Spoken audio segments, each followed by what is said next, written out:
बोलो जगदम्बे मात की जय। श्री हरि ओम श्री परमात्मने नमः। श्रीमद्वैपायन मुनि वेद व्यास प्रणीत महाभागवत देवी पुराण 52वां अध्याय। प्रजापति दक्ष और प्रसूति की उग्र तपस्या तथा वर प्राप्ति।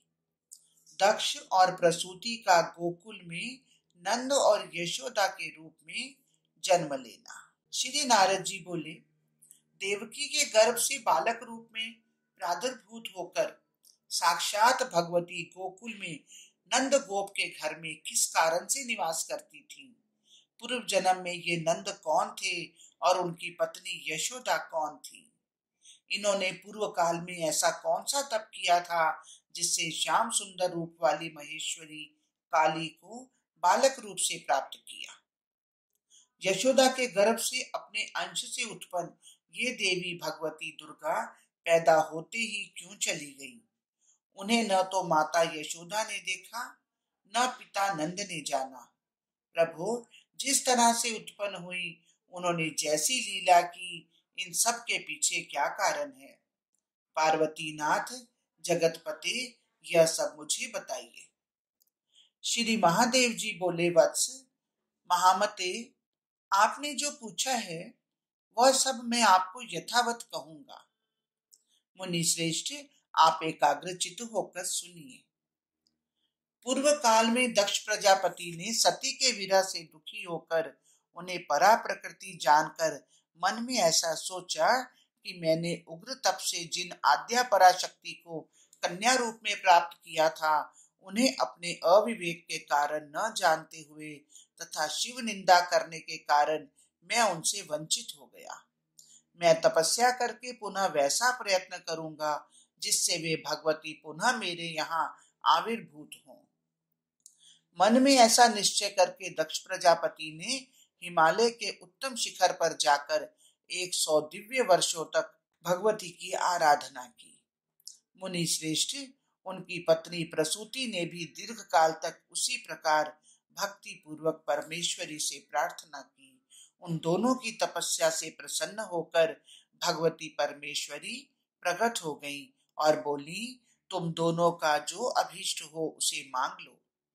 तब प्रजापति दक्ष ने कहा, माता शिवे, आप कृपा पूर्वक मेरे यहाँ फिर से जन्म लीजिए। महेश्वरी, मेरी आपसे यही प्रार्थना है।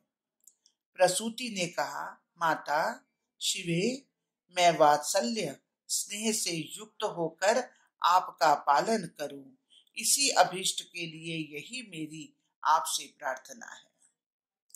देवी जी बोली, प्रजापति, मैं द्वापर के अंत में पृथ्वी तल पर आपसे जन्म लेकर आपकी कन्या होऊंगी, इसमें संदेह नहीं है।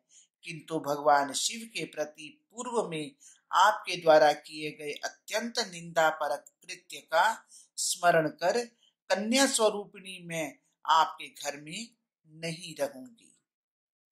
मेरे जन्म की घटना को न जानने वाले मेरे पिता रूप आपके घर से मैं देवताओं का कार्य सिद्ध करने के बहाने शीघ्र ही स्वर्ग चली जाऊंगी।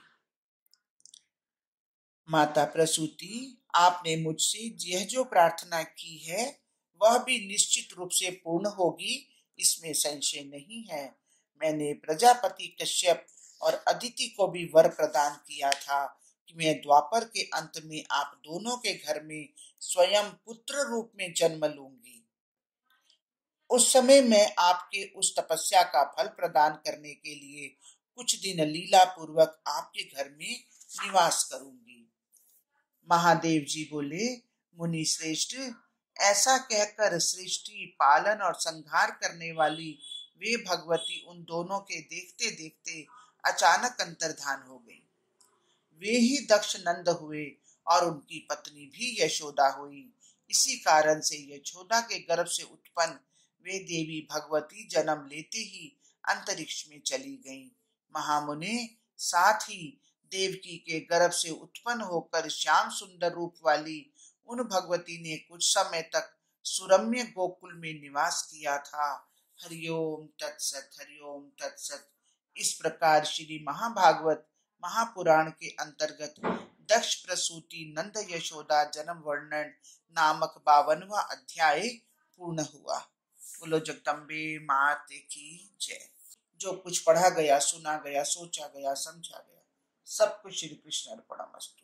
जय जय श्री राधे, जय जय श्री राधे, जय जय श्री राधे।